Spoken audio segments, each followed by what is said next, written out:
이번에 세법 개정안 내용에 대해서 집중하셔야 합니다. 곧 세법 개정이 완료되면 2024년부터 시행될 부분인데요. 2024년에 가족 간 계좌이체를 하실 때 이전과 달라지는 부분이 있어 오늘 영상을 꼭 확인하셔야겠습니다. 2024년이 곧 다가오고 있습니다. 2024년에 가족 간 계좌이체를 하실 때 이전과 달라지는 부분이 있어 오늘 영상을 꼭 확인하셔야겠습니다. 변경 가능성이 높은 부분이기 때문에 오늘 영상 꼭 숙지하셔서 미리 대비하셨으면 좋겠습니다. 먼저 구독, 좋아요, 알림 설정 부탁드리고요. 지금 시작합니다. 일단 가족 간 계좌이체에 대한 부분을 빠르게 설명드리겠습니다. 타인에게 재산적 가치가 있는 무언가를 무상으로 줄 때 그것을 우리는 증여라고 부릅니다. 만약에 내가 공짜로 누군가에게 돈을 받았다면 그 돈에 대한 세금을 내야 하는데요. 그것을 우리는 증여세라고 부릅니다. 이 증여세는 내가 받은 돈의 액수 기준으로 세율이 정해집니다. 적게는 10%에서 많게는 50%까지 세율이 부과되는데요. 세금이 발생하기 때문에 가족 간 계좌이체를 할 때도 조심하지 않으면 쓸데없는 세금을 낼 수 있습니다. 제가 댓글들을 보니 이런 부분들을 따지지 않고 덥석 몇억 원가량을 자녀들에게 주신 분들도 계시더라고요. 이런 부분들은 다 국세청에서 추징이 들어가고요. 나중에 증여세를 추징당하게 되면 그에 상응하는 가산세까지 물어야 하므로 여간 손해가 아닙니다.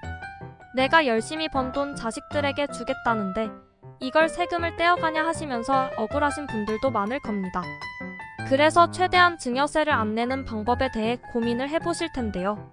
가장 많이 사용하는 방법 중에 하나는 증여재산 공제를 이용하는 방법입니다.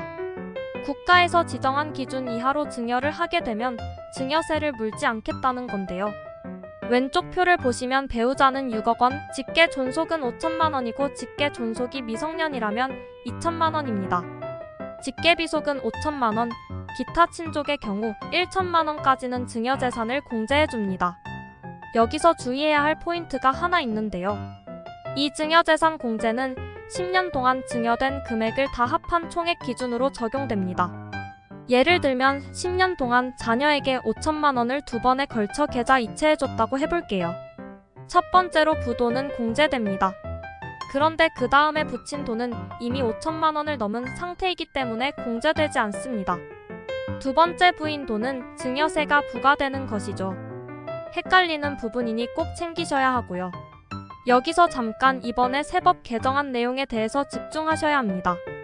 곧 세법 개정이 완료되면 2024년부터 시행될 부분인데요. 바로 결혼자금과 관련된 증여세 공제 기준이 변경될 것으로 보입니다. 간단하게 말씀드리면 결혼자금에 대해서는 직계 존속으로부터 증여받은 1억 원을 추가 공제하는 개정안이 발표된 건데요. 혼인신고일 기준 전후로 각각 2년씩, 그러니까 총 4년간 자녀에게 증여한 돈 1억 원에 대해서 증여세를 추가 공제하기로 했다는 겁니다. 예를 들어보겠습니다. 자녀분께서 2026년 1월 1일에 결 혼인신고할 예정이라고 합니다. 그러면 2024년 1월 1일부터 2027년 12월 31일까지 기존 5천만 원까지 가능한 증여 공제에 1억 원 추가 공제 가능하므로 총 이 기간 동안에는 1억 5천만 원까지 증여세를 내지 않아도 된다는 이야기입니다. 결국 신랑 신부 모두 과거 10년간 증여받은 재산이 없다면 각자 자기 부모로부터 1억 5천만 원씩 총 3억 원을 세금 없이 증여받을 수 있는 셈입니다. 정부는 지난 6월 한국부동산원 기준 전국주택 평균 전셋값이 2억 2천만 원, 수도권은 3억 원인 점을 고려했다고 합니다. 하지만 지금까지 말씀드린 결혼자금에 대한 증여세 공제 내용은 확정은 아닙니다. 보통 국회에서 12월에 의결을 거쳐서 세법 개정이 이뤄지기 때문에 지금 방송하고 있는 시점에서는 아직 개정이 되지 않았고요. 국회 의결이 완료되면 내년 2024년 1월 1일부터 시행되는 것으로 생각해 주시면 되겠습니다. 아울러 자녀의 결혼과 관련해서 주의하셔야 할 부분이 하나 더 있습니다. 바로 축의금인데요. 축의금도 헷갈리시는 분들이 많습니다. 축의금은 혼주인 부모의 경제적 부담을 덜어주려는 목적에서 건네는 것으로 보기 때문에 원칙적으로는 부모 소유입니다. 따라서 만약에 부모의 하계 기준 거액의 축의금을 결혼 당사자인 자녀가 받아 대출 상환 등에 쓴다면 증여로 보고 증여세를 부과할 수 있습니다. Por 이 부분 educadores 주의하셔야 e 하고요. pais de alunos. 그런데 신랑과 신부의 하객들이 부모님께 대신 전달해준 축하금들도 있을 거예요. 이건 부모의 소유가 아니죠. 이런 경우에는 누구에게 받은 축하금인지 방명록 등을 잘 챙겨두셔야 추후 오해의 소지가 발생해도 할 수 있게 됩니다.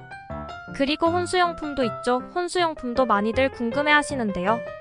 자녀 결혼시킬 때 냉장고, 세탁기 같은 고가의 전자제품들을 부모님들이 혼수용품으로 사주시잖아요. 이때는 혼수용품으로 통상 필요하다고 인정되는 금액이며 증여세를 내지 않으셔도 됩니다. 오늘은 2024년 가족 간 계좌이체에 관련한 내용을 전달해드렸습니다. 앞으로도 엄빠님들과 관련된 소식을 빠르고 신속하고 정확하게 전달해드리는 베네피트가 되겠습니다.